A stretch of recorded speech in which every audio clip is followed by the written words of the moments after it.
what's on your mind. He's on the phone.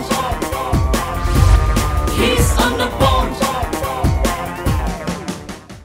ಅಣ್ಣಬಾಂಡ್ bike ಈ ಕಾರ್ಯಕ್ರಮಕ್ಕೆ ನಿಮಗೆಲ್ಲ ಮತ್ತೊಮ್ಮೆ ಸ್ವಾಗತ. ಬೈಕ್ ಬಗ್ಗೆ ಮಾತಾಡ್ತಾ ನಾವು ಡಾಕ್ಟರ್ ರಾಜ್ಕುಮಾರ್ ಅವರ ಸ್ಕೂಟರ್ನ ಹೇಗೆ ತಾನೇ ಮರೆಯೋಕ್ಕೆ ಸಾಧ್ಯ? ಹಾಗಾದರೆ ಬನ್ನಿ ಚಿಕ್ಕಮಗಳೂರಿಗೆ ಹೋಗೋಣ. ಅಲ್ಲಿ ಈ ಒಂದು ಸ್ಕೂಟರ್, ಯಾವ ಸ್ಕೂಟರ್ನ ಡಾಕ್ಟರ್ ರಾಜ್ಕುಮಾರ್ ಬಳಸಿದ್ರು ಆ ಒಂದು ವಾಹನವನ್ನು ಈಗಲೂ ಕೂಡ ಅತ್ಯಂತ ಜತನದಿಂದ ಜೋಪಾನ ಮಾಡ್ತಿರುವಂಥ ನೋಡ್ತಿರುವಂಥ ಒಂದು ಮನೆತನ ಇದೆ. ಅವ್ರ ಜೊತೆ ಮಾತಾಡೋಣ. ಅವರ ಮನೆಯಲ್ಲಿ ಡಾಕ್ಟರ್ ರಾಜ್ಕುಮಾರ್ 15 ದಿನಗಳನ್ನ ಕಳೆದಿದ್ದರು. ಆ ಶೂಟಿಂಗ್ ನಡೆದ ಸ್ಥಳ ಮತ್ತು ಆ ಮನೆಯವರು ಎಲ್ಲವನ್ನು ನೋಡ್ಕೊಂಬರೋಣ ಈ ವರದಿಯಲ್ಲಿ. ರಾಜ್ ಅವರ 2 ಕನಸು ಚಿತ್ರದ ಶೂಟಿಂಗ್ ಸಂದರ್ಭದಲ್ಲೇ ರಾಜ್ ಅವರ ಇಡೀ ಕುಟುಂಬ ಮಲೆನಾಡಿನ ಒಂದು ಮನೆಯಲ್ಲಿ 15 ದಿನಗಳ ಕಾಲ ಉಳಿದುಕೊಂಡಿತ್ತು. ಆಗ ರಾಜ್ ಅವರನ್ನ ಹತ್ತಿರದಿಂದ ನೋಡಿದ ಆ ಕುಟುಂಬ ಹಾಗೂ ಅವರ ಚಿತ್ರಗಳು ಚಿತ್ರೀಕರಣವಾದ ಸ್ಥಳಗಳು ಪ್ರಸಿದ್ಧವಾಗಿವೆ. ಇಂದಿಗೂ ಆ ಗ್ರಾಮದ ಜನರಿಗೆ ಒಂದು ರೀತಿಯ ಸೆಂಟಿಮೆಂಟ್. ಇವತ್ತು ನಾವು ಇಲ್ಲಿ ಬಂದ್ರು ರಾಜ್ಕುಮಾರ್ ಅವರು ಇಲ್ಲಿ ಈ ಶೂಟಿಂಗ್ ಅಲ್ಲಿ ಮಾಡಿದ್ದಾರೆ, ಇಲ್ಲೆಲ್ಲ ಓಡಾಡಿರೋದು ಅವೆಲ್ಲ ನೆನಪು ನಾವು ಟಿವಿ ಮಾಧ್ಯಮಗಳೆಲ್ಲ ನೋಡೋ ಹೊತ್ತಿಗೆ ಇದು ನನ್ನ ಪ್ಲೇಸ್, ನಂದು ಧರ್ಮ, ನಂದು ಗ್ರಾಮಸ್ಥ, ನಮ್ಮ ಗ್ರಾಮದಲ್ಲೆಲ್ಲ ಆಗಿದೆ ಅಂತ ಹೇಳ್ಬಿಟ್ಟು ನೋಡೋಕ್ಕೆ ಹೆಮ್ಮೆ ಪಡುತ್ತೆ ಸರ್. ಡಾಕ್ಟರ್ ರಾಜ್ ಅವರನ್ನ ಹತ್ತಿರದಿಂದ ನೋಡಿದ ಆ ಕುಟುಂಬದವರು ರಾಜ್ ಅವರ ಸರಳ ವ್ಯಕ್ತಿತ್ವವನ್ನ ಕಂಡು ಬೆರಗಾಗಿದ್ರು. ಅವರ ಗುಣ, ನಡವಳಿಕೆ, ಊಟದ ವಿಷಯದಲ್ಲಿ ರಾಜ್ ಅವರಿಗಿದ್ದ ಗೌರವ, ಹೀಗೆ ಅವರಿಂದ ಅನೇಕ ಸಂಗತಿಗಳನ್ನ ಕಲಿತ್ರಂತೆ.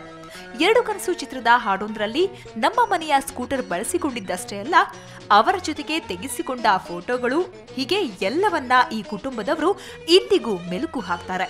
ಹೀಗಾಗಿ ಡಾಕ್ಟರ್ ರಾಜ್ ದೈಹಿಕವಾಗಿ ದೂರವಾಗಿದ್ರೂ ಭೌತಿಕವಾಗಿ ನಮ್ಮೊಂದಿಗೆ ಇದ್ದಾರೆ ಅನ್ನೋ ಭಾವನೆ ಇವರದ್ದು.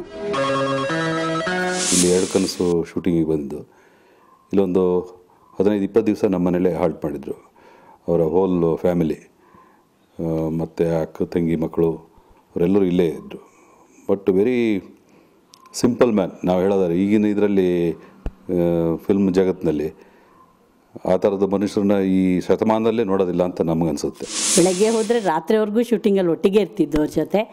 ಅಲ್ಲೇ ಅವ್ರು ಬೇರೆ ಥರ ಇರೋರು, ಇಲ್ಲಿ ಮನೆಗೆ ಬಂದ ತಕ್ಷಣವೇ ಬೇರೆ ಥರ ಸ್ನಾನ ಮಾಡಿಬಿಟ್ಟು ಒಂದು ಪಂಚೆ ಉಟ್ಕೊಂಡು ಸುಮ್ಮನೆ ಕೂತ್ಕೊಂಡು ನಮ್ಮ ಮಾವನ ಹತ್ರ ಎಲ್ಲ ಮಾತಾಡ್ತಿರೋರು, ಹಿಂದಿನ ಕಥೆ ಎಲ್ಲ ಹೇಳ್ತಾ ಅವ್ರು ಹುಟ್ಟಿದ್ದು ಬೆಳೆದಿದ್ದು ಎಲ್ಲ ತುಂಬ ಒಳ್ಳೆ ಮನುಷ್ಯರು. ಸೊ ಡಾಕ್ಟರ್ ರಾಜ್ಕುಮಾರ್ ಅವರ ಲ್ಯಾಂಬ್ರೆಟಾ ವಾಹನ ನೋಡಿದಾಯಿತು, ಪುನೀತ್ ರಾಜ್ಕುಮಾರ್ ಅವರ ಸ್ಕೆಲೆಟನ್ ಬೈಕ್ ನೋಡಿದಾಯಿತು. ಆದರೆ ಈ ಬೈಕ್ಗಳ ಬಗ್ಗೆ ಜನ ಏನು ಹೇಳ್ತಾರೆ ತಿಳ್ಕೊಳ್ಳೋಣ ಚಿಕ್ಕದೊಂದು ಬ್ರೇಕ್ ನಂತರ. Greater than what's on your mind. He's on the phone.